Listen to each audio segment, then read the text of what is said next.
A Native American proverb goes as such that we do not inherit this earth from our ancestors, we borrow it from our children. A very good morning to each and every one of you joining us today. It gives me immense pleasure to welcome you all to the first day of our 2-day virtual event, where we are trying to spread awareness and bring about a change to this world. This is our one small step towards a sustainable future. My name is Anushri Iyer, and I will be your host for the day. Sustainability. What is it? Does it just end with switching off light bulbs or turning that empty cereal case into a pencil stand?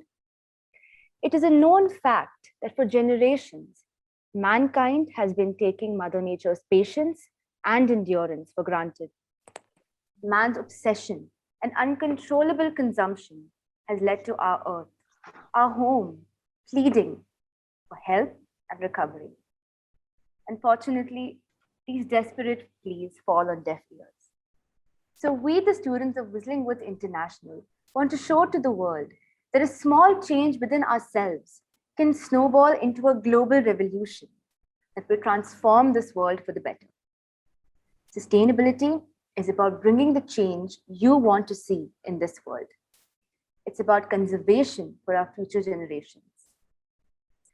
Before we move on to the panel discussion that talks about the importance of the Sustainable Development Goals, we would like to take you through the Seeds of Hope and Action exhibition. Through this small presentation, we hope to stimulate reflection, discussion, and ideas that highlight the fact that a single individual can initiate positive change towards a better future. I now invite Shreya Heda and Gayatri Yardi to begin this exhibition. Hello everyone, I am Shreya with my co-host Gayatri. To begin with, the Seeds of Hope and Action or SOHA exhibition focuses on the interconnectedness we share with the rest of the world and the need to broaden our scope of compassion. The exhibition is joint initiative by the Soha Kakai International and the Earth Charter. Through the following panels, SOHA encourages people to overcome feelings of powerlessness, highlighting how even a single individual can initiate positive change. In the word of Annie Frank, how wonderful it is that nobody need wait a single moment before starting to improve the world. The exhibition is categorized into 5 sections, namely Inspire, Learn, Reflect, Empower, Act and Lead.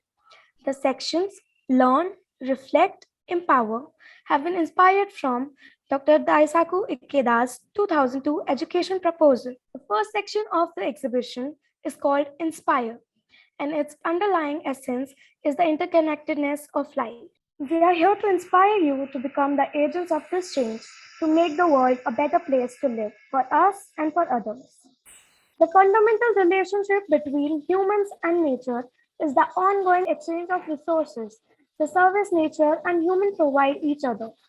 We tend to consume as if there is an unlimited supply of resources, but we need to keep it in mind that we live in a world of non-renewable resources. As if humans understand the fundamental relationship with nature, it can help to act in harmony with nature and not against it, to improve sustainable development based on a better understanding of humans' relationship with nature. There is a tribe which believes that there is no word for nature in their language. In English, nature is defined separately from humans, but this tribe does not recognize this distinction. According to them, nature are humans. So, when we understand that life around us is connected to us, it's important to realize that connection and how our actions are causing an impact. I would like Sarin to take over. Thank you, Shreya. Let us watch a short video created by one of our students, Ankit Topo, from the School of Filmmaking, demonstrating the conditions of the world we are living in and the actions which are taken to bring about a change.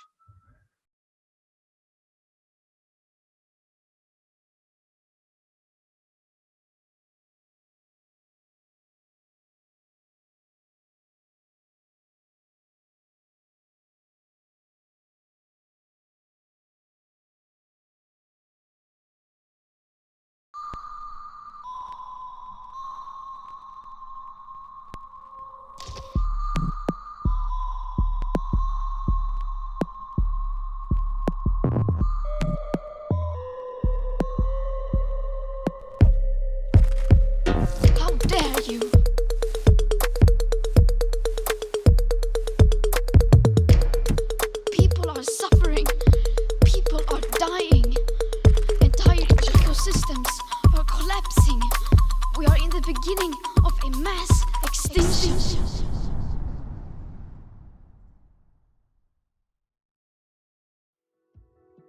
We must work, not wait. Not just the politicians and the world leaders. We all need to contribute. Me, you, we.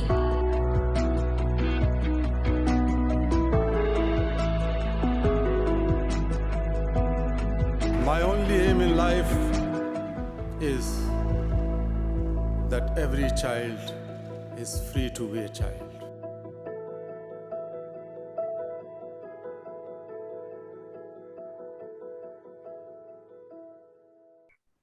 Thank you.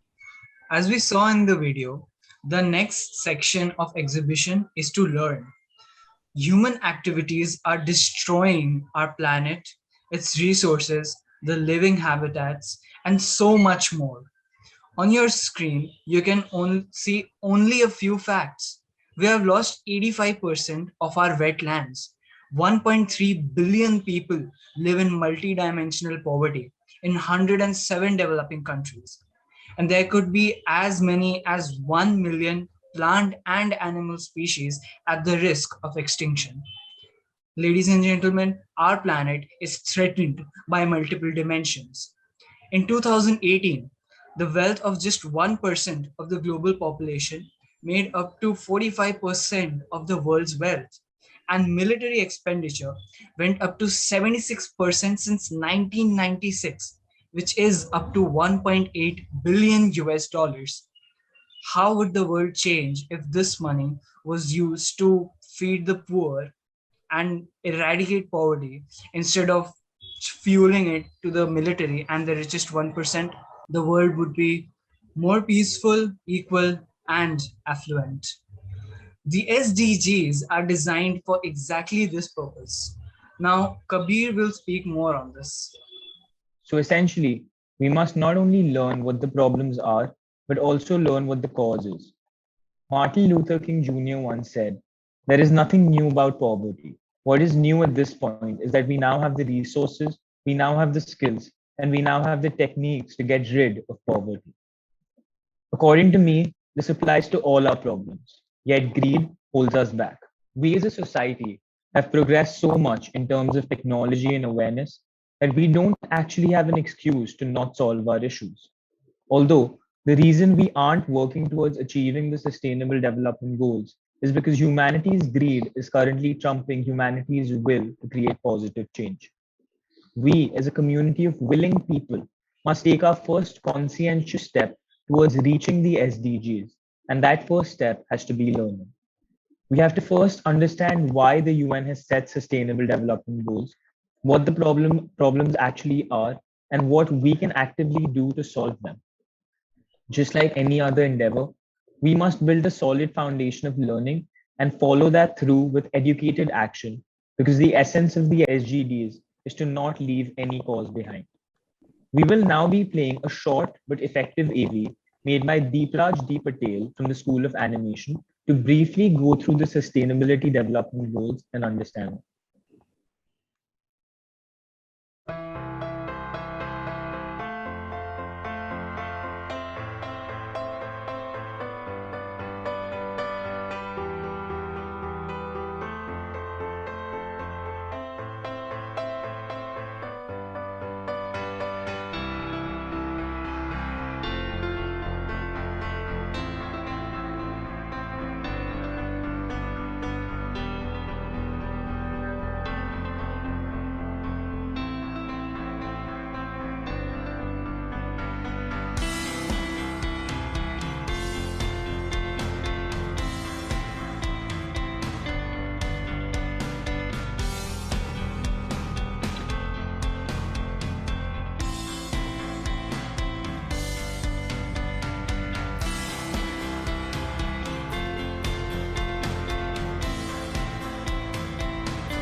I would now like to hand this over to Yash and Atreya to delve into the section of Reflect.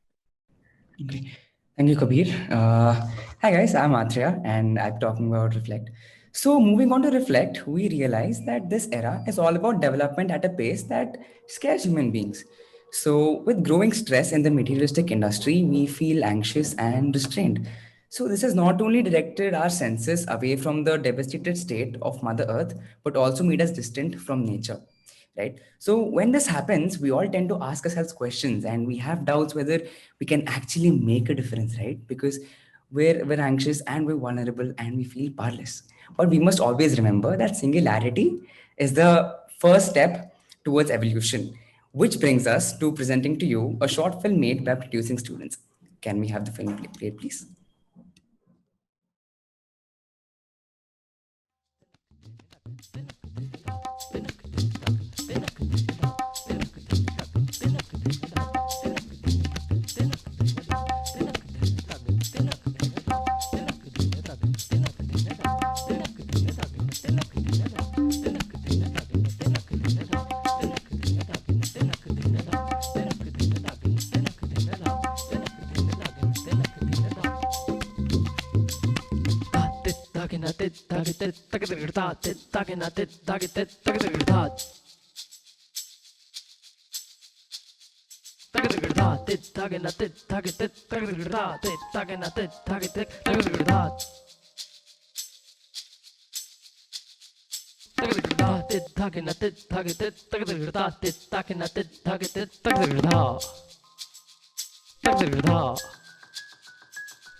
जब फेंकोगे trash in the बिन तभी तो आएंगे अच्छे दिन।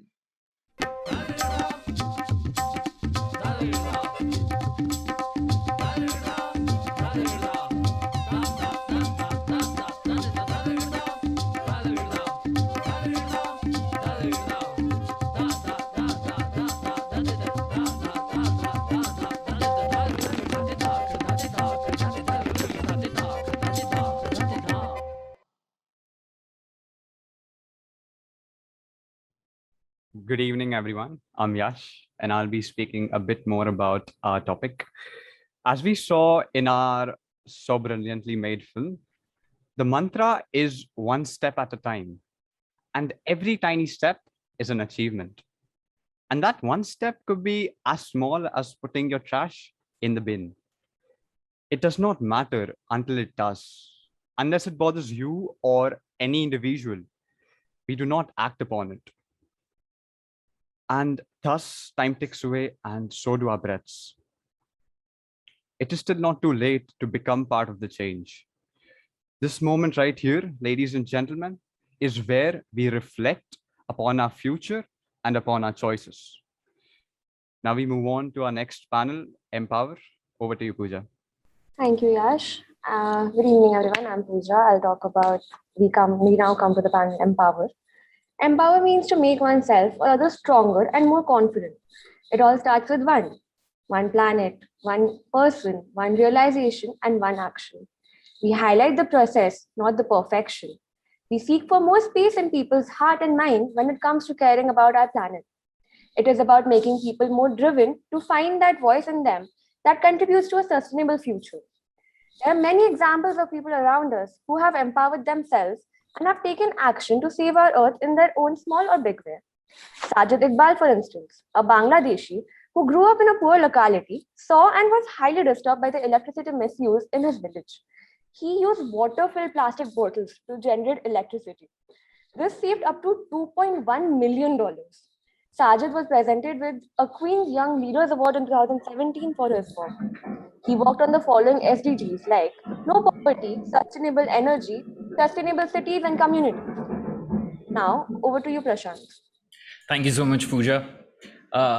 If the story that you just heard about Sajid is not enough for you all to understand that one person can really make a difference, I would like to tell you all about Mariam Shar, who is the founder of Sufra. She's a generational refugee who spent her entire life in Burj Barajne refugee camp just south of Beirut, Lebanon. Sufra is a women's catering company. The women here are refugees who come together to make delicious and authentic dishes. Sufra follows the unlikely and widely inspirational story of social entrepreneur Mariam Shar. Being part of Sufra gives them hope and helps them to cope up with the tough life that they are living as refugees.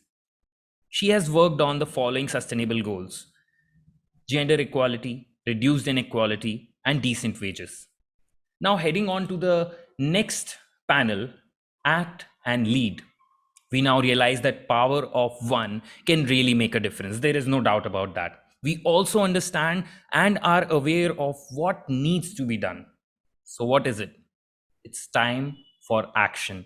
We need to understand that everyone is unique. Really, you, me, our faculty, everyone, we are all unique in our own ways and capabilities. Here, we urge people to act at the matter at hand. Taking even a small step can lead us making this world a better place. Each one of us are a leader, everyone. There are so many examples of people who have taken action within our own Whistling Woods family. Whistling Woods alumni like Rajshri Deshpande, the founder of Nabhangan Foundation, is working towards providing sustainable solutions to our villages while bringing the importance of education and sanitation to the forefront. Devansh Agrawal, an alumni from the School of Music, is the co-founder of Titli Foundation and works towards encouraging the shift towards menstrual cups, which is obviously more eco-friendly. Whistling Woods International students, faculty, and staff itself has put together campaigns and noble causes to address the various social issues. The various CSR initiatives enlighten students and staff to be responsible and become global citizens of the world at large. From women empowerment to child welfare, organ and blood donation to drug abuse, tree plantation drive to Clean India campaign, gender sensitization to educating the underprivileged students. Whistling Woods International has tried to create a very socially aware institute and socially conscious graduates. Over to you, Anushri. Thank you so much, Prashant. Another initiative is the Mapting app created by the Soka International and the Earth Charter. This app builds a small community of like-minded people who are all contributing on different levels to help us make this dream of a sustainable future a reality. Once you open the app, you can choose any of the 17 SDGs, and the Snap and Map feature can help you document and share your unique actions that you have taken towards realizing a particular SDG. You can also witness the actions taken by others across the globe. You can learn more about the 17 Earth Charter principles too. To make it more convenient and manually inspiring, let's make full use of this digital tool to document our journey towards 2030. This world is a ticking time bomb.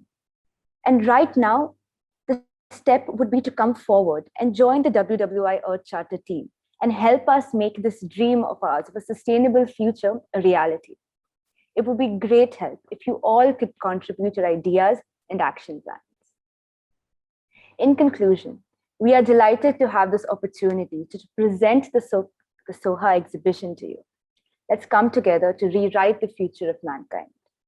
We would love to hear from you all. We now move on to the panel discussion. Today on the panel, we have with us Mr. Bittu Sahgal. He's the founder of the Sanctuary Nature Foundation, editor of Sanctuary Asia, India's first and largest circulating wildfare and ecology magazine, and founder editor of Sanctuary Club, India's oldest and the only wildlife magazine for children. He was closely involved with Project Tiger since its inception in the 1970s and has spent over 4 decades writing and calling attention to conservation issues in books, magazines, and newspapers in both English and regional languages. He is a member of the National Board for Wildfare of the Ministry of Environment and Forests and is also at the forefront of the battle to protect India from the worst impacts of climate change. He also works with policymakers, social workers, economists, and scientists in support of wilderness conservation, while continuing to spread work of the Sanctuary Nature Foundation. Next, we have with us our very own D. Wood sir. He's an American musician, composer, instrumentalist, and educator based in India for the past 35 years. He has been teaching music at Whistling Woods International since its inception and has guided and mentored hundreds of aspiring filmmakers and musicians. He's a part of the team Music for Good that is collaborating with an organization called Musicians for Climate Justice, which is presenting at an upcoming climate conference in Glasgow this November. Musicians for Climate Conference, with funds that go to UNESCO and local groups doing climate environmental work around this world. Lastly, we have with us Mr. Vikas Verma. Mr. Vikas Verma is the regional head, North Region, India for United Nations Development Program. He's a marketing fundraiser and communication professional. Before he joined UNICEF in 2003, his last assignment was the Vice President, Litin's Group. After joining UNDP, he established SDG coordination centers for both Haryana and Punjab in partnership with state governments. Hailing from Punjab, he is a marketing, fundraiser, and communication professionalist with experience in private sector, in advertising and marketing, in 17 years in development sector and United Nations. He is known for bringing marketing and branding orientation to the developmental sector work during his work in UNICEF India, later in UNICEF Cameroon in West Africa. He strongly believes that SDGs are the last opportunity for this world to redeem itself and save this world for future generations. Moderating this session, we have with us Ms. Meghna Gaipuri, President of Whistling Woods International. Over to you, ma'am. Thank you. Thank you so much, Anushri. I was a bit worried for a minute that you're going to introduce me as well, and we'll be cutting into our time for the panel discussion. Thank you so much to all our panelists for taking the time out for being here. At the outset, I want to thank each and every student who has spent, I think we've been working on this for over 2 months now. And the most amazing part about the students I felt was that they didn't see this panel as a starting point. They actually started taking action. As the films that you saw have just been made in the last month or so, they've started doing things towards the SDGs. So as the panel is called Seeds of Hope in Action, we just had to do one meeting with them, sow the seeds, and they've already started taking action. So congratulations to all the students who are involved, and thank you for starting this Whistling Woods Earth Charter. I would have never thought of it, and this was their idea. The logo, everything is theirs, and it's such an amazing initiative. So all of you other students who are attending this webinar and staff and faculty, I urge you to be part of this as well, because we're going to continue doing lots of things in the near future. So I just want to start at the outset by, of course, thanking the Bharat Soka Gakkai for this opportunity that we've received to host this panel discussion at Whistling Woods. This is really an initiative where we are taking the SDGs to various colleges and schools, and I'm happy that it's come to Whistling Woods and we can discuss so many different things. These times have been extremely challenging, as all of us know. And I think that one of the things that my takeaway for the last 18 months or so has been that I've learned a lot. I've learned a lot about valuing time, valuing people around me, valuing our environment.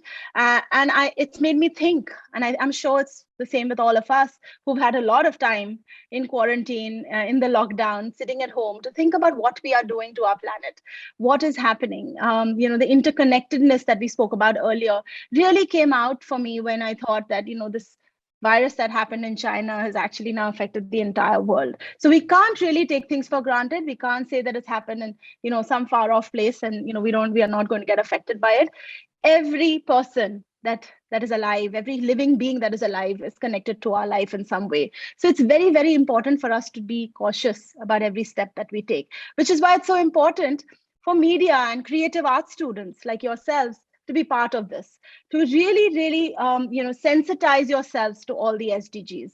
And, at the outset, sustainable living always thinks, things like don't use plastic or reuse your plastic bags. Those are the kind of things, or the environment or plant trees is what comes to mind. But when you go through each of the 17 SDGs, you will realize there's more to it than that. Equal pay for women, zero, so 100% literacy in the world, leaving no one behind, which is really the spirit of the Sustainable Development Goals. So without further taking more time, I would really like to hear from our experts here today.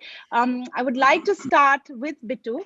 And I would like to ask him, Bittu, you wear many hats.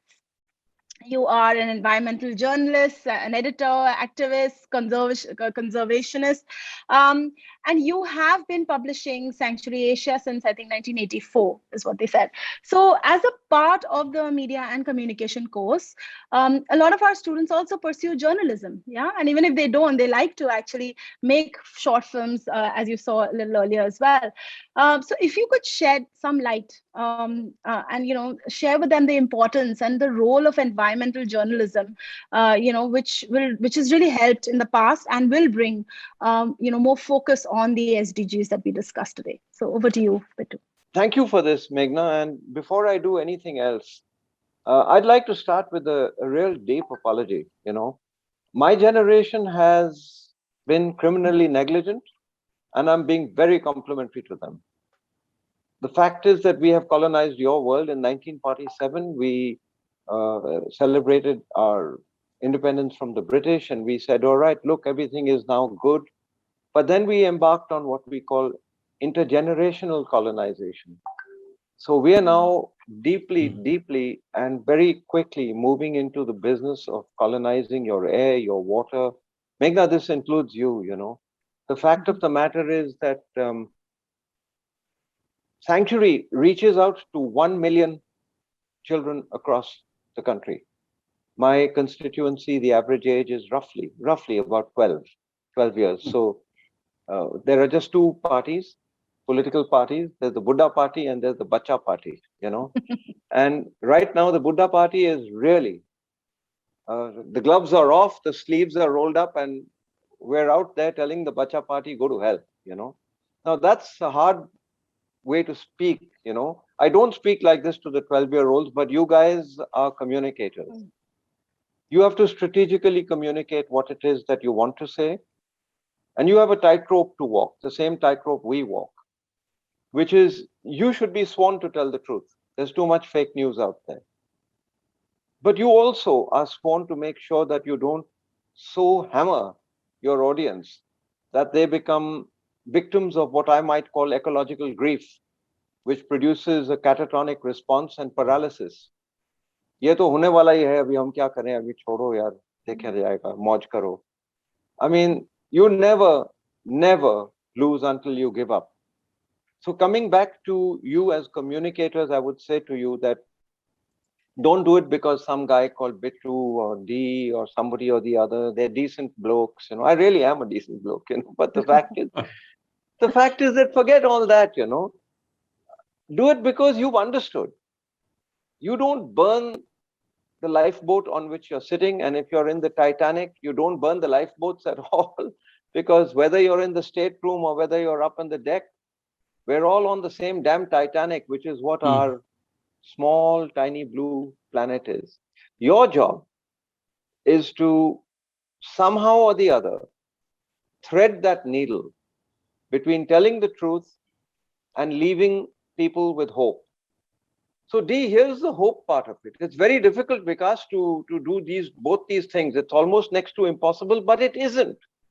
And when I said my average age group is 12, I'm talking now for a minute, pretend that you're 7 years old. And here is what I tell 7 years old. We've got a whole team. We say, wouldn't you like to live in a magic house?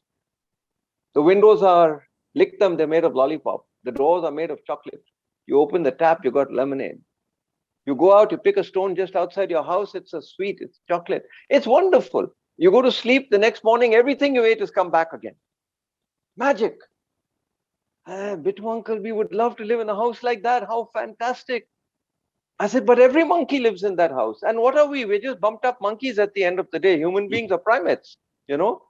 So nature has given us this ability to live in this beautiful, beautiful, beautiful world, which is self-repairing. Unlike the Titanic, which sank because it could not repair its own hull after it hit the iceberg. Here, while one set of people are cutting down, trees and cutting down forests, you guys at Whistling Woods, you know all about that story. The butterflies are coming out and planting. And the monkeys are coming and shooting seeds out. With the best fertilizer in the world, a new seed comes up, Everything is doing it, and human beings are the only species that have the technology to waste. With all due respect to all the elders that I said have been criminally negligent, I must tell you that there are a lot of people doing something as well. I will not go on at this point. I will just say that as communicators, you have a very, very hard and responsible role, and you can start now.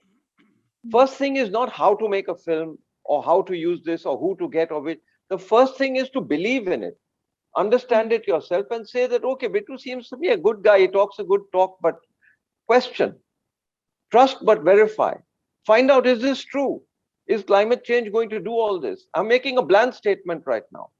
The wildlife trade was directly responsible for COVID-19 and several other diseases, including AIDS, SARS, MERS, Ebola, you name it, bird flu, swine flu, you name them. These are all diseases that came because we didn't respect the species, which are the gardeners of Eden. We keep thinking that we're going to do something so nice, beautiful, beautiful animal, lovely tree. I would like to hug a tree. I do hug trees and things like this, but don't be a tree hugger and leave it at that, like your job is done. Your job is to understand the connections between the biosphere, the components of the biosphere, the ecosystems you live in, the seas that gave us birth, the glaciers that are melting, and the fact that if you look at the last 1.5 years, take courage from the fact that when we stopped, when we didn't stop, we were stopped. The skies turned blue. The Yamuna, you could look through the Yamuna. Animals began to wonder, what on earth are these? Suddenly, where have all these ships gone, I mean, so they're coming out and the whole world can come back. So the truth telling is that we're a very stupid bunch of people as Homo sapiens. We should be called Homo stupidus. The second thing is everything can fix itself. And the economy in whose name and the children in whose name we do everything. We build the bridges, we build the coastal roads, we destroy this, we destroy that, all in the name of the children. You children will inherit a world which you will understand much more, much better than we did. It's self-repairing. It will be fixed, but it needs time. It needs rest. It's an ICU. When you get sick, you go to the intensive care unit. People don't tell you, give me 10, pull up this, do some weights, do this thing. They tell you, rest a little bit. The entire planet is an ICU right now, because you know that, I know that. It's an intensive conservation unit. The IUCN, just a few days ago, after 5 years of campaigning, have passed Resolution 101, which is that you have to return 50% of the earth to its natural state. This doesn't mean a natural state without humans. This just means a natural state in which a wetland can be a wetland, a forest can be a forest, a stream can be a stream, a glacier is not attacked, and the oceans are filled with living things, not plastic, and so on and so forth, and we can continue. You've got a wonderful, wonderful, wonderful life ahead of you. I wish Dee and I could live here for another 50, 60 years, just as observers to see how you fix things. You'll fix it only if you work on nature-based solutions with nature and not on your own with techno solutions that can sometimes fail you. You must use those, but your prime strike is to work with nature's style. Thank you. Yeah.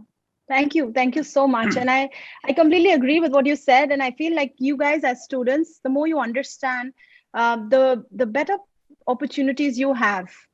Also, you love making films. So, through your films, through your design, through your creativity, you could really take these messages across to millions and billions of people, right? But it's that decision you have to take, and it has to be an informed one. So please make sure that you go back and reflect on what Mr. Sehgal just said, and really act upon it yourself, because only when you've done it yourself can you make those kind of movies or designs and put it into your work as well.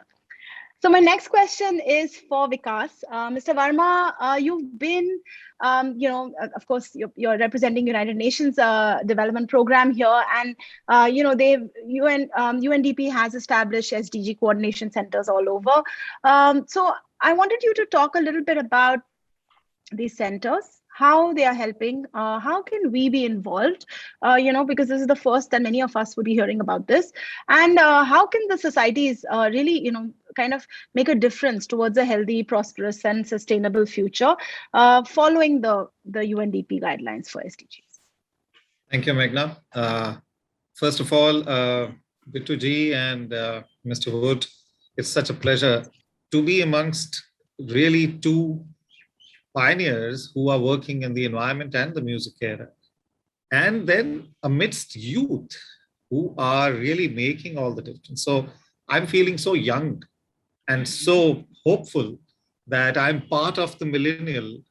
Maybe I'm talking to the millennials who are the product of this particular century itself. So it really gives me a lot of hope. But coming back to your question, Meghna, yeah, when SDGs were formed, which came into being in 2016, January 1st of 2016. They were signed on September 25th of 2015. So we are in the month of September. We're just about 11 days away from celebrating the 6th anniversary of SDGs. But just to, talk about it, a very few people still know about SDGs as such. Having said that, my own upbringing and my own experience in the advertising industry. I was in advertising for 16 years, where I was actually really working to sell, the products, which were, if I would say, I was inventing the way to tell a lie every day about selling a product. So I was doing the work of the devil, if I would say. And there was a point which came in my life. I said, what am I doing? I was at one end, please don't mind saying, I was selling chocolates, and I had children who were consuming chocolates at home. I said, this is something I'm doing wrong, and my inner call. And that's because I have been a practitioner of Buddhism, and I've been a follower of Dr. Daisaku Ikeda for the last 32 years. That changed my whole thinking. And Mr.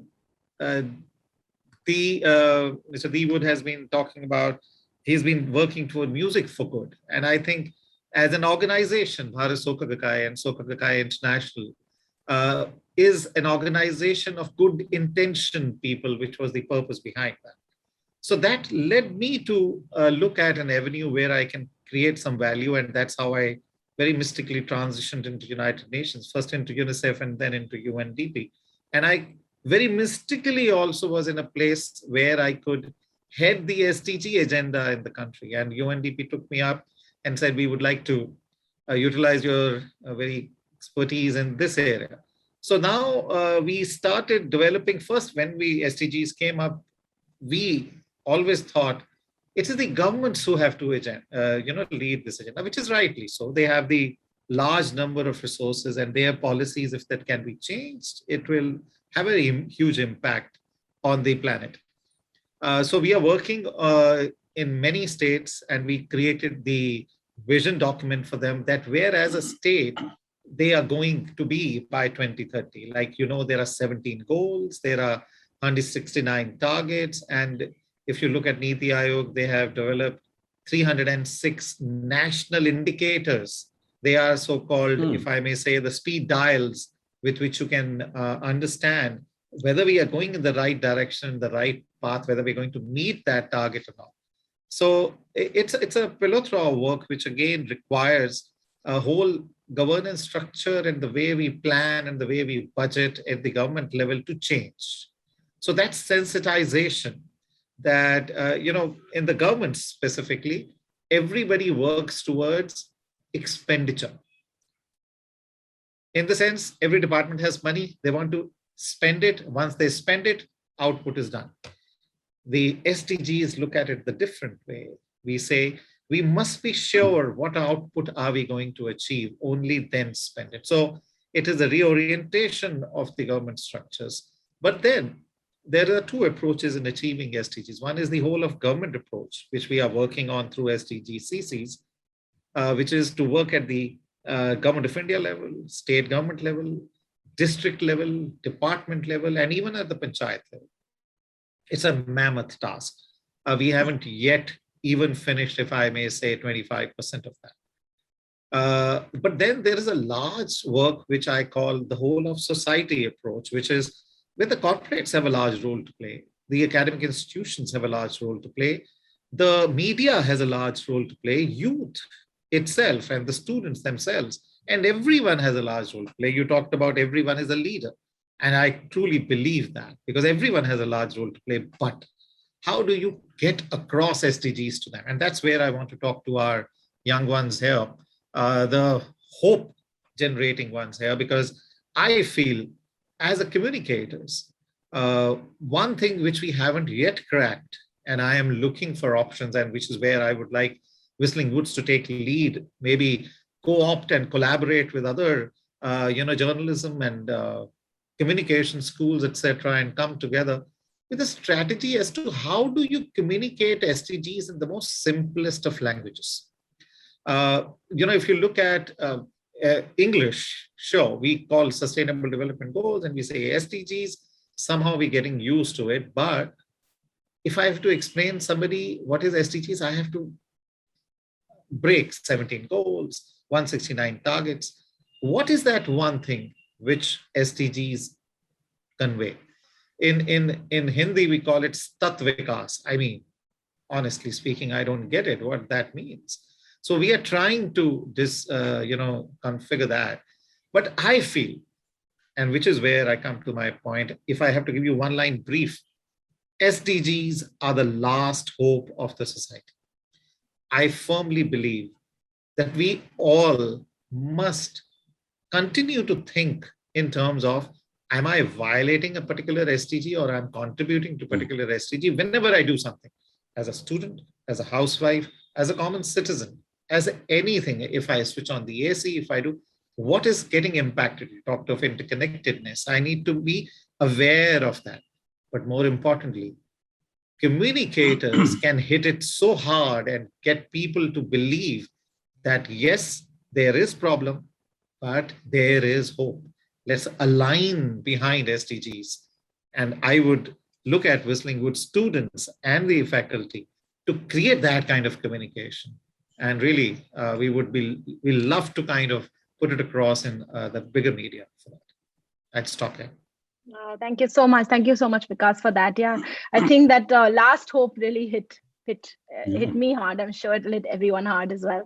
That we really need to act now. And like you said, it's the smaller changes that we will make in our world that will make the big impact. So thank you so much. So over to our third panelist, our very own D Wood. D, hi. Hi. So, when we started planning about these SDG and this exhibition with the students, like maybe 3 weeks later or 2 weeks later, I get a call from D about this amazing opportunity that he received for our students and for the faculty at the music school for environmental awareness. And I was like, this is it. This is a sign from the universe. And D, we have to talk about this to the students. So it's very exciting. I am truly looking forward to it. So tell us. I mean, I know, Deep, like from your posts and from the millions of conversations we've had in the past, I know that you are such a crusader for the environment. I mean, even sacrificing taking a flight over to the US, like you mentioned earlier, to see your mom, just so that you can do your bit for the environment. I think that's really amazing. Some of the stuff you've done, you continue to do is so inspiring. So tell us a little bit about the music and the concert that we're part of, and how music and these kids as creators can make a difference. Well, this thank you so much. First of all, it's such a pleasure to have such an authentic conversation with people. It's just so inspiring, and this needs to be happening in every town and village throughout the world. We need to be dealing with this topic, because on a dead planet, there's no culture. There's no culture on a dead planet, and we all have a huge stake in how things play out. As creative people, as filmmakers, as musicians, as designers, as animators, we're storytellers. We tell a story, and people look to our work to find a story. Human beings are nothing if not hardwired for stories. That's why the work that we do needs to be in service of something far greater than telling stories about broken hearts and disappointments and poor me. The stories have to reflect these issues which affect all of us, and that's why I'm so proud of the Whistling Woods students, that you're actually taking initiative to tell these important stories that need to be told. Anyway, as creative people, we have little quirks and specialities and certain things that we can do in this process. And it's always best to choose something that suits us in terms as an extension of our personalities. If you're out of your comfort zone, something's not right. It's important to choose something to work on that you really feel an affinity for. Anyway, for me as a musician, I'm not the kind of person that is a big organizer or leader as such, but I do know a lot of people from all over the world. And so when this opportunity came to work with Musicians for Climate Justice, I immediately knew, at least I know all these people. I'm not a scientist. I'm not a specialist in political dynamics, but I do know a lot of people. I do, and I can get them on board. Sensitive artists do have some kind of affinity for what's going on in the world right now. And many of us, as Bittu was saying, we're an older generation, but we do have kids. We do have our students. I mean, they're like an extension of our family, and it's really it's our responsibility to jump in and do something. So basically, what we're doing with music for Good, which is our organization here in Bombay, and Musicians for Social Justice, we're just trying to make the biggest possible noise to get as many people from all walks of life. We've got professional musicians, big shots like Sting and Metallica. They're doing this, along with a whole bunch of famous American composers. And we're also getting students. We're getting people who do music for a hobby. We're getting people who just love music, love making music. And people are putting together short presentations of up to 10 minutes where they introduce themselves. They talk about where they're from and why they think climate change is important, how it's going to affect them as artists, and then they play their work. And so musicians, filmmakers, we're noise makers. We make a big racket and then people want to know what's going on. And that's our power. We have the power to grab the attention of people. The issue is, once you have people's attention, what are you going to do with it? You're going to tell some stupid love story, or you want to really tell something that's going to wake people up, man, and make that noise. So look, I can talk a lot, but I think this is really the important thing. Make some noise. think about these issues that have been raised and beautifully organized according to different categories of action, and just choose something a little every day. Just, like when you're doing weight training, just after a week, put another half a kilo on the bar and try to push that. Keep it comfortable, yet you stay engaged and push a little harder. And I think we're going to have some phenomenal outcomes. So thanks again. It's a real honor to be here with you folks. And I hope what I've said has some meaning to you. So thanks. Thank you. Thank you, Dee. Thanks. That was, you guys don't be afraid of making your love stories, but just make sure that you add a little message, or make sure that it's made, make sure it's made in a sustainable way. So I've been talking to our production design students and faculty, and I've been talking to them about how we should create a docket, okay, which we can give out to the industry to make sustainable sets. We know how much wastage and plastic and thermocol is used on sets. So our production design faculty and students, do their projects, but they do not use any of the materials that will harm the environment. And they've been doing this for years. Nice. And I said, you guys have already put it into action. Now let's actually tell the industry about this, and let's put this into action in the industry. So, these are the things that you can do in your own environment while you're doing what you love, which is making films, making, clothes, fashion. Sustainable fashion is a big thing. So you fashion design students have a huge opportunity here. So I think what Dee said is amazing. And this is just one of the opportunities that we've got for our music students to really make a difference. So now we had a few questions from the students, and I want to just go straight into those. If anybody has a question and we have some time, we can try and answer them, but you'll have to put it on the chat because this is a webinar. So just to all three of you, okay, where do you see the future of sustainability in 10 years? If you allow me to come in. Yes, please. There is a big move which is now happening in a very big way, which we call the green jobs area, the green employment area. There are new avenues of work which are opening. So, people call COVID as a problem, but we have, in my personal capacity, and that's how my mentor, Daisaku Ikeda, has guided us, is that COVID actually is an opportunity. When we say that we are hitting a new normal, frankly speaking, if we call the old as the normal, then we are in the wrong place. Yeah. It was not the normal. It was abnormal. Now is the new normal which is going to come in. And that normal is related to everything green. There are new jobs going to be emerging. There are new industries which are going to be coming out.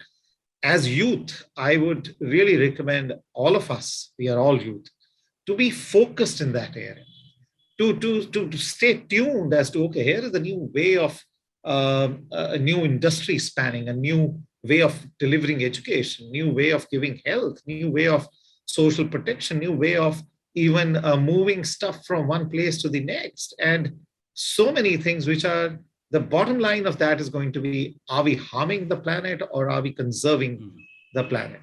And those areas are something which are going to redefine by 2030. We may have many, many jobs which will not be there by that time. And we'll continue to foster, it's a movement which has started. And that's why I say COVID is an opportunity towards new normal rather than pursuing the abnormal. So that is one of the areas. Maybe others can tell. Yeah, that's great. What about you, Bitu, in 10 years' time? I've been at this now for 40 years. And when we started, we used to say 20 years, 30 years, 40 years, etc. That time buffer has been squeezed. We're not talking 10 years now.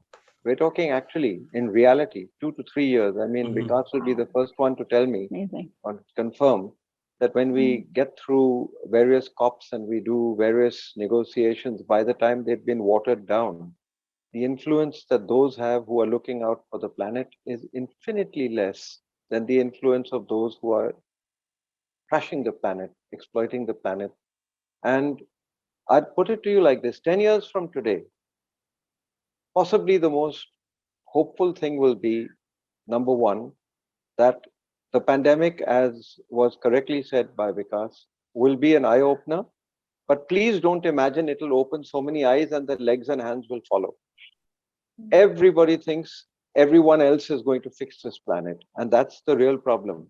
Whether it's India thinking that it's America's fault or America saying you guys are producing so many kids. And it's just a blame game right now. But we're on the same damn Titanic. So 10 years from today, the first thing that will happen, I would predict, Vikas, is that a lot of the damage that is being done to the planet, that ability to damage will actually be removed. It won't be a change of heart necessarily, but insurance companies will not insure projects. The risk premium will be too high. You build a dam and you actually destroy the lives of 15,000 people downstream.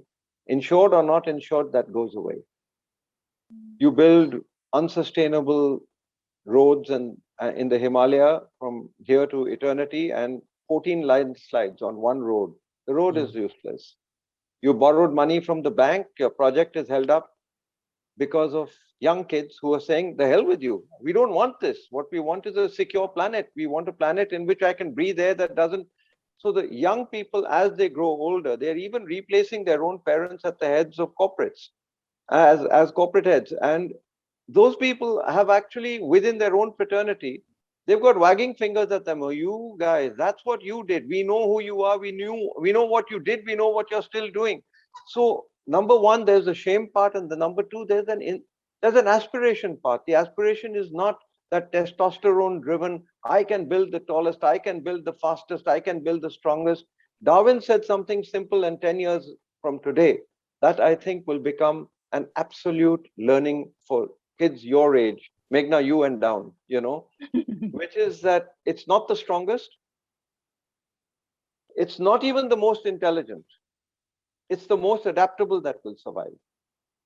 Can this next generation adapt to the mess that my generation, we're in the departure lounge, but we're shitting in the arrival lounge. And between some of us who are trying to remove the shit from the arrival lounge and actually say that, look, there's a damn toilet over there. Why are you going and doing it here? So it's all citing. It's a matter of choice. But inform yourself, kids. 10 years from today, your hands will not just be on the driver's seat. You will be, each one of you, if you are part of Whistling Woods, you'll be communicating to target 1 million people. Now count how many you are. And you could change the world. Because on your side is the truth, number one. This is not some kind of mumbo jumbo, the world is coming to an end, hey, this is what's going to happen. This is in reality what's happening. The largest companies are going down. There is absolutely no doubt about the fact that those who have learned to game the system now, the bigger they are, the harder they'll fall. If you have money in oil, coal, gas, or your parents, or your institution, or your college, or your company, get rid of that share right now. It's a zombie, dead man walking. There's no future for that. That's a sunset industry and it's gone. The sunrise industries, of course, we know that there's solar and there's this. 10 years from today, what you kids have got to do is to say that, look, the sun shines decentralized across the world. The rain falls decentralized. Why do you want to centralize the power and then choose, I will only give it to my friend in this party. I will only give it to XYZ person. I will deny this state. I will deny that person. Solar was made for rooftops. Solar was made for villages. Solar was made for small communities so that they could be actually independent. And apart from anything else, I think that 10 years from today, if I know my children and my grandchildren, they're actually not so keen on buying that extra thing and doing that extra thing. They want to feel good in their hearts. They want to feel that they're on the right side. If I take the example of the old Westerns that we used to see, they want to wear white hats, They don't want to be, unless they're the Lone Ranger, they don't want to be masked raiders, Everybody wants a good image. And this is why, because you've worked with Lintas, well, Alec was a very dear friend of mine, I'll tell you this. And Alex said the same thing you did. Our business is to tell lies, But we tell damn good lies, he used to say. We do it so well. You guys just tell the truth.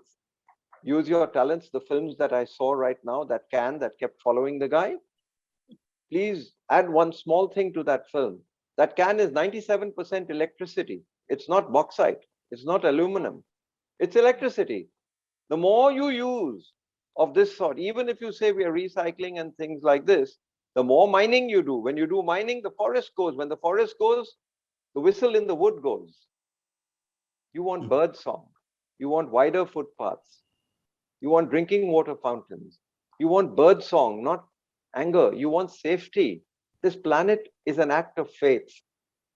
First, believe in yourself, learn and act for yourself. Please don't do it because some quasi-charismatic people came up to you and said something.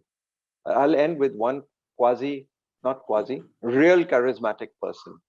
I met the Dalai Lama one-on-one for 20 minutes because it was a talk he was giving in India, and all Indian meetings start late, and we were sitting at the high table.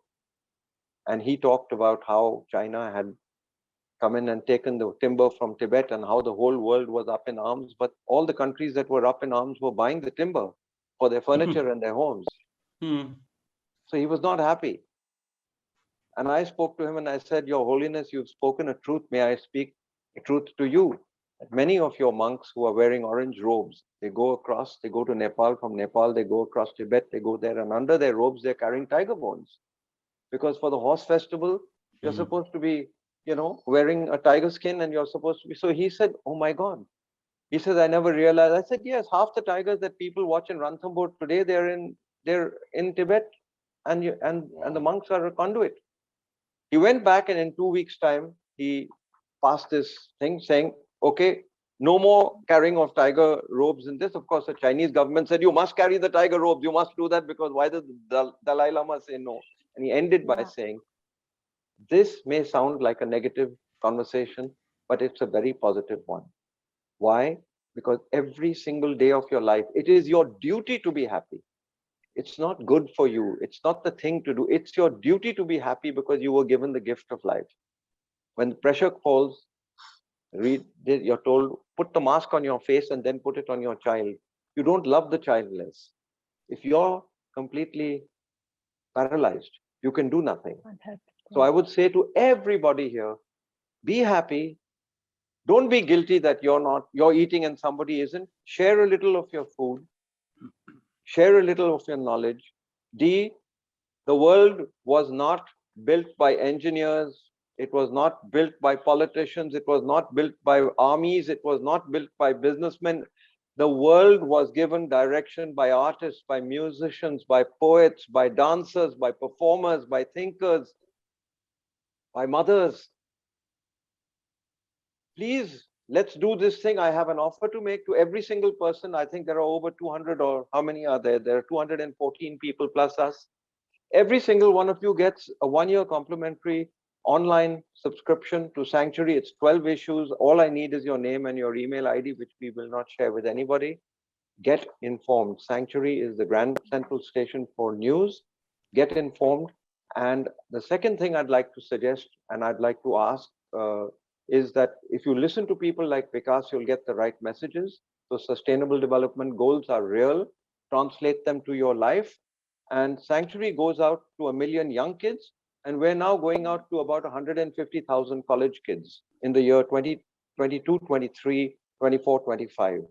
We need to make communications to your generation of people who are about to vote. That, not a rude gesture, imagine that's a voting finger. You guys are going to go out, trigger people, move them away from that miserable thing called apathy, and make the ignorance, arrogance, and avarice of my generation a thing of the past. Don't absorb it. Don't reject it completely. Just tone it down. Just tone it down. The planet can take all the abuse that you want to throw at it, provided you only put a little bit. Just don't overdo anything. I love single malt, but my liver doesn't want me to drink a bottle a day. Take care, guys. This isn't the last you've seen of me. You've got work to do with these kids. Yes, absolutely. I think this is just the start. Like I said, this is like opening doors for them and then for them to explore. So we are going to be calling you guys back on for sessions with the students, maybe workshops, to really get them activated. Before we wrap up, one of the students has asked a question, and I don't want to end without that. So I'm just going to read it out, and one of you could help us answer that. And it's kind of connected to what you said, Bittu. So, maybe Vikas can give his perspective on it. I believe that the biggest issue is not the conveyance of the importance of SDGs, but more about the conflict between personal ambition and the greater good of the planet.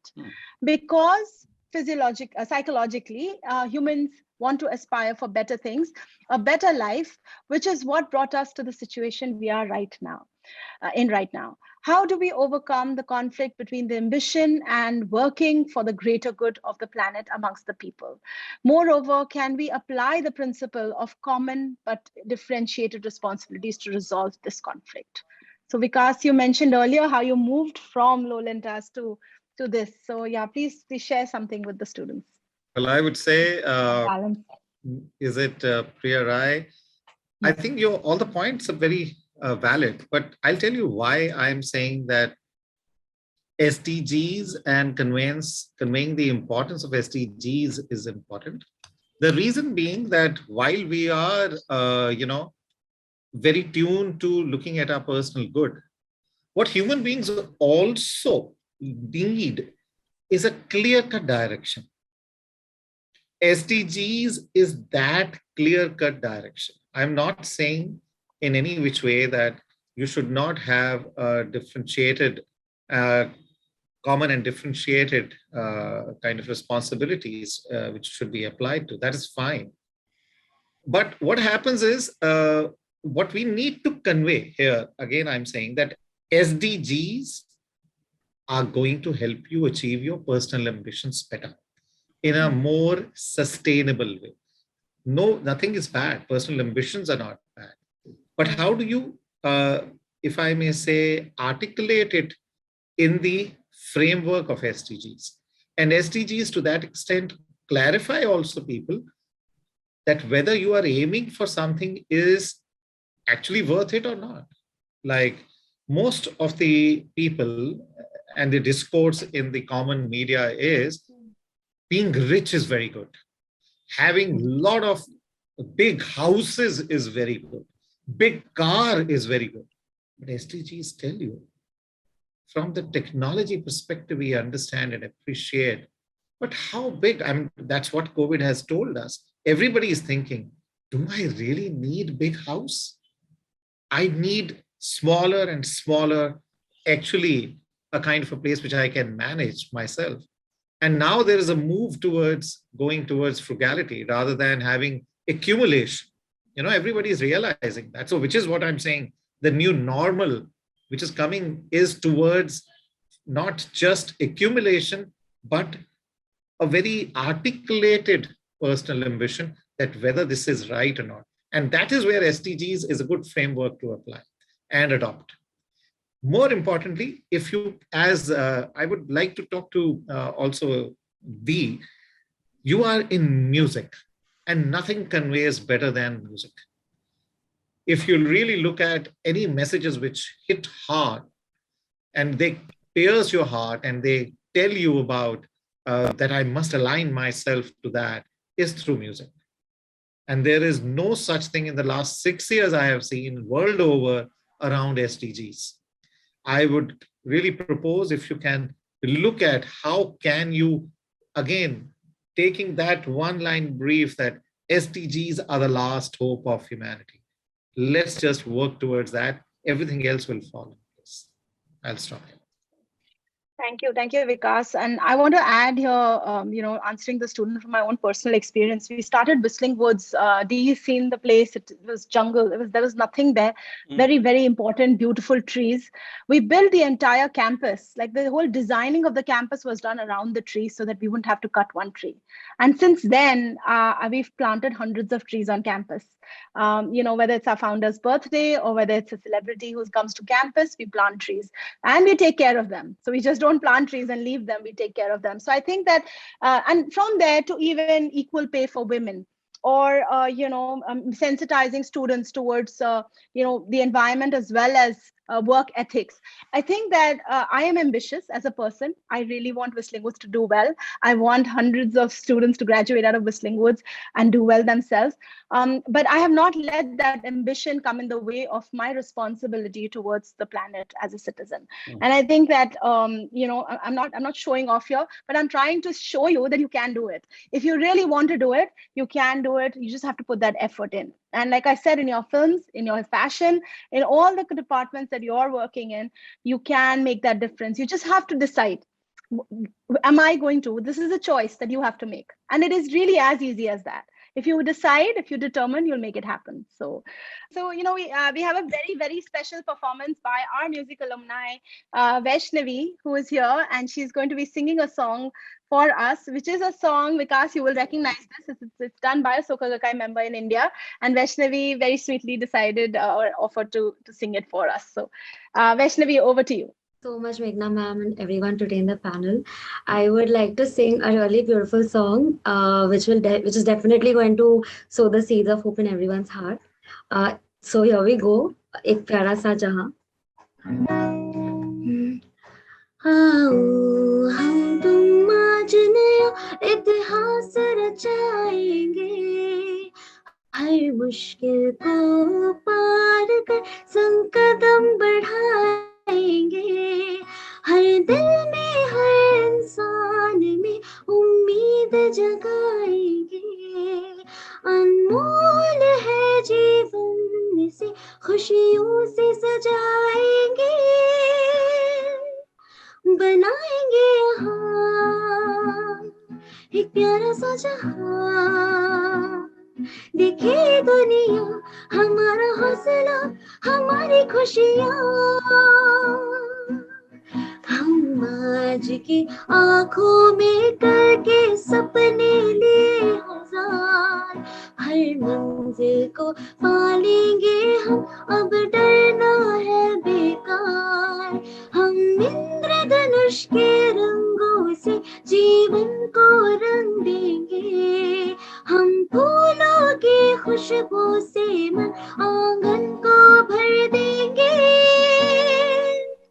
बनाएंगे यहाँ एक प्यारा सा जहां, देखे दुनिया हमारा हौसला हमारी खुशियाँ, बनाएंगे यहाँ एक प्यारा सा जहां, देखे दुनिया हमारा हौसला हमारी खुशियाँ. Thank you so much. Very welcome. Thank you, Vaishnavi. Thank you, That was Vaishnavi. beautiful. Thank you. Now over to Rahul. Thank you to all the panelists, an absolutely, truly inspiring talk, from Mr. Sehgal.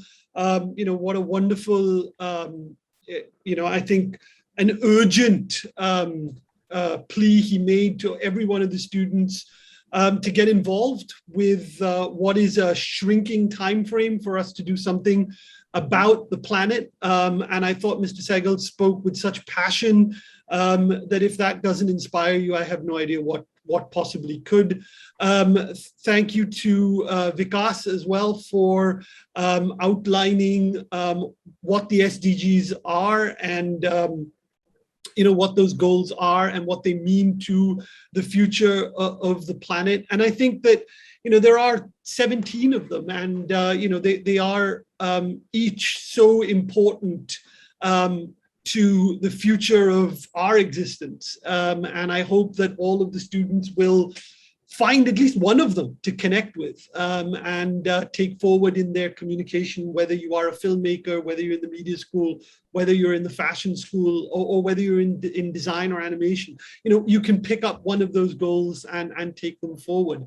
I'd also like to thank Dee for being part of this, such a passionate sort of proponent of the environment, such a passionate proponent of music, and of course, such a passionate proponent of Whistling Woods and our students. So thank you guys for being there. I'd also like to thank the Bharat Soka Gakkai team, Anand, Surya Narayan, Abhishek Lamba, Surbi Andre, Aditya Singh, and Saurabh Mehra for helping the students with the exhibition prior to this. So thank you very much to that. And of course, thank you to Meghna for putting all this up for all of the students and the faculty today. Thank you for the thank you. Thanks, everyone. You can subscribe to this thing, that Bitu spoke about, Sanctuary magazine. But you please send an email to Mehak. She sent you on the chat her email ID so that she can get all your subscriptions in place. Over to you, Anushree. Thank you, ma'am. That was a very wonderful and inspiring session. So we have more interesting discussions and engaging conversations in store for you tomorrow, day 2. So don't forget to log on at 4:30 p.m. tomorrow to unlock new perspectives. I wish to see you all there tomorrow.